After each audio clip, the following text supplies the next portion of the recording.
जुम्लाको सिजा राज्य इतिहास कालको एक शक्तिशाली राज्यका रूपमा चिनिन्छ। तत्कालीन जुम्ला राज्यको सिजा उपत्यकाका प्रतापी राजाहरूले राज्य सञ्चालन र बस्ती विस्तार गर्ने क्रममा अहिलेको सुदूरपश्चिमका धेरै ठाउँहरूमा उत्कृष्ट दरबार र बस्ती निर्माण गरे। यस्ता दरबारहरूमध्ये दार्चुला जिल्लाको उकु दरबार र डडेलधुरा जिल्लाको अजयमेरु दरबार उत्कृष्ट नमुना हो। डडेलधुरा जिल्ला अजयमेरु गाउँपालिका वडा नम्बर 2 हाटकोट भन्ने स्थानमा बहुचर्चित अजयमेरु कोट छ। डडेलधुरा जिल्लाको सदरमुकामबाट पश्चिमतिर 2 घण्टा पैदल बाटो हिँडेपछि तल बस्ती र खेतको बीचमा प्राचीन स्थलको रूपमा अजयमेरु कोट देखिन्छ। यसलाई रणथमकोट तथा हाटकोटको नामले पनि चिनिन्छ। अहिले अजयमेरु कोटसम्म करिब आधा घण्टाको सडक पुगिसकेको छ। 22औं राज्यकालीन डोटी राज्यको राजधानी अजयमेरु कोट प्राचीन कलाको उत्कृष्ट संयोजनबाट निर्मित दरबार, देवल, पानीका नुवाला, घोडा, तबेला, बैठक कक्ष, पोखरी आदि वास्तुकलाको आकर्षण केन्द्र हो। इतिहासको पाटोबाट हेर्दा अजयमेरु कोटको स्थापना कसले गर्यो भन्ने आधिकारिक दस्तावेज भेटाउन सकिएको छैन। एक थरी भनाइ अनुसार कत्युरी राजवंशीका राजा अजय पालदेवले 11औं शताब्दीको सुरुवाततिर यो दरबारको स्थापना गरेका थिए। अजय पालको नामबाट नै अजयमेरु कोटको नामाकरण भएको हो। अजयमेरु कोटको नामाकरणको तथ्यलाई डोटी खोलाको अभिलेखले पनि प्रमाणित गर्छ। अर्कोतिर स्थानीय गोरख सेठीजीको डायरीमा अजयमेरु कोटका प्रथम राजा रञ्जना पालले कोटको स्थापना 13औं शताब्दीमा गरेको कुरा उल्लेख छ भने कसैले अजयमेरु कोटको स्थापना 13औं शताब्दीको उत्तरार्धमा कत्युरी वंशका 2 भाइ राजकुमार सहस्त्र पाल र निरय पालदेवले विक्रम सम्वत 1419 भन्दा पहिले नै सिजा राज्यसँग लडाईँ गरी जितेर स्वतन्त्र राज्य घोषणा गरी कोटको स्थापना गरेको मान्दछन्। यस कोटलाई कोही मान्छेहरू राजा नागी मल्लद्वारा निर्माण गरिएको कोट पनि भन्ने गर्दछन्, तर वास्तवमा यो कोट कत्युरी वंशजका पाल राजाहरूले नै निर्माण गरेको प्रमाणहरू भेटिन्छन्। रहेका राजवंशका नागी मल्लले विक्रम सम्वत 1441 मा अजयमेरुलाई कब्जा गरेपछि मात्रै अजयमेरु कोट नागी मल्लको कोटको रूपमा चिनिन गएको हो। यस ठाउँमा राजा निरय पालदेवका ताम्रपत्र र विक्रम सम्वत 1419 सम्मका शिलालेखहरू पाइन्छन्। विक्रम सम्वत 1419 सम्म अजयमेरु कोट कत्युरी राजवंशका पाल राजाको डोटी क्षेत्रको कोट दरबार मानिन्थ्यो। विक्रम सम्वत 2041 को अभिलेख रहेका राजवंशका नागमल्लको भेटिएका कारण विक्रम सम्वत 1441 पछि नागमल्लको कोट अजयमेरु भनियो। विक्रम सम्वत 1419 देखि 1441 को अवधि 22 वर्षसम्म यस कोट वरपर कुनै प्रमाणहरू नभेटिएको कारण यस बीचको अवधिमा कत्युरी पाल र रैकाका बीचमा युद्ध भएको अवधि मान्न सकिन्छ। इतिहास जति खोज्यो त्यति नै पाइन्छ। सबै इतिहास यहाँ समेट्न गाह्रो हुन्छ। अजयमेरु कोटमा प्राचीन दरबारको भग्नावशेष, नाउला, देवल, वीरखम्ब, कलात्मक सिलिङ, राजाको बैठक स्थल सहितका ऐतिहासिक वस्तुहरू छरिएर रहेका छन्। हाल अजयमेरुमा रहेका 3 नाउला मध्ये 2 नाउला भग्न अवस्थामा छन् भने 1 नाउला पानी खान प्रयोग भइरहेको छ।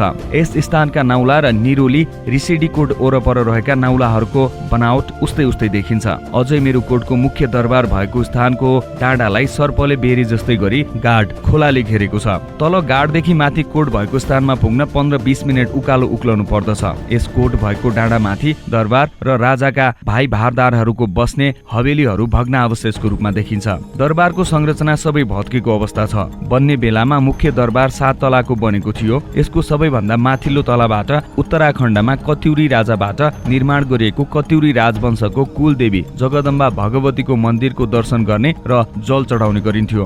यही छेउतिर राजाका घोडा बाँध्ने स्थान छ। यसलाई स्थानीयहरू घोली डाँस, घोडाको तबेला भन्ने गर्दछन्। यस दरबार स्थलको पूर्व दक्षिणबाट तल गाड नदी भएको खोला भएको स्थानसम्म रानीले पानी भर्न र नुहाउन जाने जमिन भित्रबाट कोरेर ढुङ्गाले चिनेर माथिबाट बन्द भएको कोटदेखि गाडसम्म जाँदा अँध्यारो नहोस् भन्ने उद्देश्यले बनाएका 25 वटा झ्याल सहितको प्राचीन सिँढी छ। यी सबै शिल्पकलाहरूलाई उत्तरी भारतबाट आएका जाट जातिका शिल्पकारहरूले बनाएको हो भन्ने मान्यता छ, जो कत्युरी राजाहरूसँगै यहाँ आएका थिए। भनिन्छ ती शिल्पकारहरू ठूला ज्यान भएका भयंकर हट्टाकट्टा थिए। स्थानीयका अनुसार केही वर्ष अगाडि खेतको बीचोबीच ती जाट जातिका शिल्पकार मध्ये कसै एकजनाको पुरानो गाडिएको अस्थिपञ्जर भेटिएको थियो रे, जसको खुट्टाको नालीहाडमा मात्रै 6 माना कोदो अटाएको थियो। यो कोट बनाउँदा अमरगढी नगरपालिका अन्तर्गत सुनेडा भन्ने स्थानबाट तलिङ्गा भन्ने ठाउँमा जाने बाटोको दक्षिणतर्फ रहेको हिराखानी भन्ने स्थानबाट ढुङ्गा ल्याएर बनाएको भनिन्छ।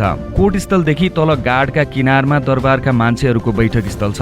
यसलाई स्थानीयहरू ओखडेकी माडो भन्ने गर्छन्। गाडको केही माथि चेतरामनाथको घर नजिक 2वटा देवल छन्। चेतरामनाथको घर तल बैलबाटा भन्ने खेतको नाम कर्पुटार खेत हो। यसै कर्पुटार खेतको सिरानमा पानी खाने 3वटा प्राचीन नाउलाहरू छन्। यी 3 नाउलाहरू मध्ये एउटा नाउलामा खेतमा रोपाई भइरहेको अवस्थामा बल्लहरू जुवा र मोही सहित आएर पानी खाँदा त्यही डुबे भन्ने किम्वदन्ती रहेको छ।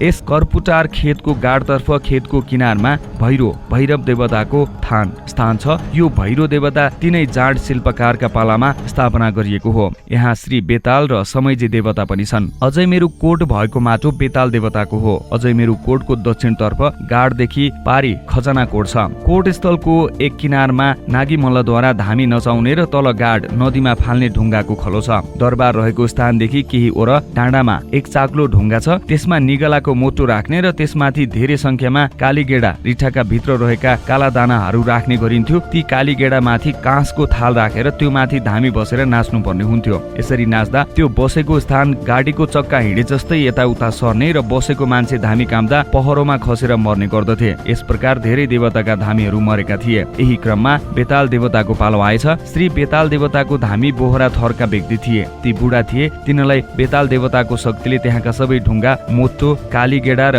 थालीलाई जाम गरिदियो र यसै समयबाट नागी मल्लले धामीलाई पहिरोमा लोटाएर मार्ने काम रोकियो भन्ने छ। पछि यस्तै प्रकारको शक्ति समयजी भागेश्वर घटाल र उग्रताराका धामी काम्दा पनि देखियो भनिन्छ। अजयमेरुको परिचयसँगै राजा नागी मल्लको व्यक्तिगत इतिहासले थप रोचकता बढाउँछ। नागी मल्लको वंशज र पूर्व इतिहासको बारेमा अर्को पाटोमा चर्चा गरौँला। विशेष गरी अजयमेरु कोटमा नागी मल्लको छाप गहिरो रूपमा परेको पाइन्छ। कत्युरी राजवंशका पाल राजाहरूको प्रभुत्व समाप्त गरिसकेपछि आफ्नो राज्यकालमा यस क्षेत्रमा नागी मल्लले ठूलो क्रूरता देखाएको र भ्रष्ट राजाको रूपमा आफूलाई चिनाएको पाइन्छ। देवी देवताहरूमाथि आफ्नो बस चलाउन खोज्ने, यस क्षेत्रका देवताहरू भन्दा ठूलो म हुँ भनी देवी देवताहरूको अपमान गर्ने, देवी देवतालाई चढाइने अंश सर्वप्रथम आफूलाई चढाउन लगाउने, प्रजाहरूलाई देवताको पूजा गर्न नदिने, मन्दिर मूर्तिहरू तोड्न लगाउने, देवताका धामीहरूको अपमान गर्ने, भीरको टुप्पोमा धामी काम्न लगाउने र खसालेर खोलामा फाल्ने अनि मार्ने, इन्द्रजालद्वारा सबै देवताहरूलाई बसमा पार्न खोज्ने, राज्यका चेलीबेटीमाथि करणी गर्ने, कसैले नवविवाह गरेमा पहिलो रात आफू भोग गर्ने जस्ता कुकर्म गरी प्रजालाई दुःख दिएको पाइन्छ।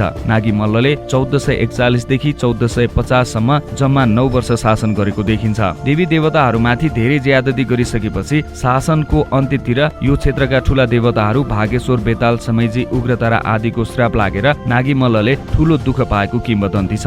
खाना खाए चामलको किरा भइदिने, दूध रगत भइदिने, राति सुत्ने बेला खटिया उल्टा फर्किदिने, दरबार हल्लिने र शरीर पुरै कुष्ठ रोगले ग्रसित भएको भनिन्छ। खास गरी यो सब प्रक्रिया भागेश्वर देवताकी बहिनी डागेश्वरी देवीको अपमानपछि उनले भागेश्वर देवतालाई गुनासो गरिसकेपछि सुरु भएको हो भनिन्छ। त्यसपश्चात नागी मल्लले तत्काल देवी डागेश्वरीको मन्दिर निर्माण गर्न परेको किम्वदन्ती छ। आफूलाई सन्चो होस् भनेर अन्तिमतिर सबै देवी देवताका मन्दिर बनाउने, घण्टा चढाउने, देउकी चढाउने आदि विकासका कामहरू गरेको देखिन्छ। अन्त्यमा नागी मल्लको ज्यादती र प्रभुत्व चन्द राजवंशका कुल्ले कोटका महाराजा रन्धौलाद्वारा समाप्त भएको चन्द वंशको इतिहासमा उल्लेख छ। अजयमेरुबाट नागी मल्लको प्रभुत्व समाप्त भइसकेपछि यस स्थानलाई केन्द्र मानेर कसैले पनि राज्य गरेको देखिँदैन। आफ्नो प्रभुत्व समाप्त भएपछि राजा नागी मल्ल बझाङ राज्यमा शरण लिन पुगेको देखिन्छ। यसको प्रमाण बझाङमा भएका हालका नागी मल्लका सन्तानहरू हुन्। तर स्थानीय गोरखसेठी नागी मल्लको विवाहिता रानीपट्टिबाट आफ्नो कुनै सन्तान नभएको बताउँछन्। विवाहिता रानीबाट कुनै सन्तान नभएको तर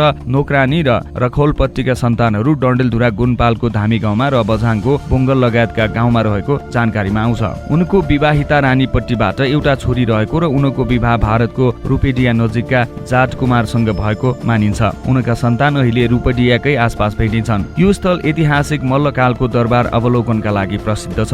प्राय पर्यटकहरू यस दरबारको अवलोकन गर्न वैशाख जेठ महिनामा आउँछन्। त्यसैगरी यहाँ पुरातात्विक उत्खनन र अध्ययनका लागि पनि विज्ञहरू आउँदछन्। यस स्थलमा वार्षिक सरदर 8-9 हजार मानिसहरूको भ्रमण गर्दछन्। ती भ्रमण गर्ने मानिसहरू नेपालको 77 जिल्ला र भारतबाट समेत आउँदछन्। यस कोटको खास विशेषताहरू मध्ये विशाल चट्टानमाथि करिब 5 रोपनीको थुम्कोमा रहेको किल्लाको अवशेष, तीनतिर मजारगाड खोलाले घेरिएको मध्यकालीन किल्ला र वास्तुकलाको महत्त्वपूर्ण रूप हुन्। सम्पदाहरू नै नलेखिएको इतिहासका खुल्ला किताब हुन्। इतिहासका धरोहरहरूको संरक्षण र सम्वर्धनले नै पर्यटन विकास सम्भव छ र नेपालको सन्दर्भमा पर्यटनको विकासले मात्रै तीव्र आर्थिक समृद्धि सम्भव छ। हाम्रो यस सुदूरपश्चिम क्षेत्रको गौरवमय इतिहास बोकेका त्यस्ता धरोहरहरूको संरक्षण तथा सम्वर्धन हाम्रा लागि आजको मुख्य चुनौतीको विषय हो। अझै मेरो क्षेत्रको अवलोकन र अध्ययन गर्दा राष्ट्रिय सम्पदाको शुद्धिको अग्रपंक्तिमा यसको नाम हुनुपर्ने देखिन्छ। तर अझै मेरुदेखि अझै सबै अनभिज्ञ नै देखिन्छन्। देश तथा विदेशमा अझै मेरुको बारेमा जानकारी गराउनका लागि यहाँको स्थानीय सरकारले चासो र सक्रियता देखाउनु पर्दछ।